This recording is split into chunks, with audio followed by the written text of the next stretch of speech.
లో BC reservation సాధన కోసం BC సంఘాల నాయకులందరూ కృషి చేయాలని బీసీ సంఘాల నాయకులు పిలుపునిచ్చారు.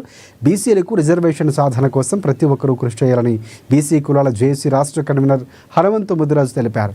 బీసీ జేఏసీగా ఏర్పడి ప్రభుత్వంపై ఒత్తిడి తీసుకువచ్చి బీసీ రిజర్వేషన్లు సాధించుకోవాలని ఆయన అన్నారు.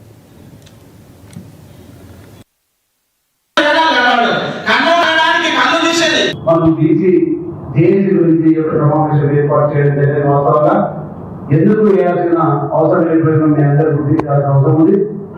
ఎందుకంటే బీసీలకు ఏదైతే 1950లో రాజ్యాంగం ఏర్పడింది, డాక్టర్ బిఆర్ అంబేద్కర్ గారు రాజ్యాంగాన్ని రచించినప్పటి నుంచి కూడా ఎస్సీలకు మాత్రమే రిజర్వేషన్ ఉంది. చట్టసభలలో అంటే ఎమ్మెల్యేలకు, ఎమ్మెల్సీకి, ఎంపీలకు వాళ్ళకు మాత్రం రిజర్వేషన్ బీసీలకు లేదు.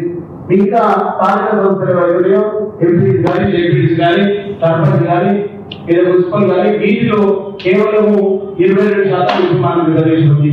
అంటే మనము ఉన్న రిజర్వేషన్ గతంలో ఎన్నికల్లో ఉన్నప్పుడు 34% రిజర్వేషన్, ఇప్పుడు కేసీఆర్ వచ్చిన తర్వాత 22% తగ్గింది. అంటే మనం ఎక్కడ పోతున్నాం అంటే మనం బీసీలో ఎంతమంది ఉంటే అంత నష్టానికి గురవుతాం.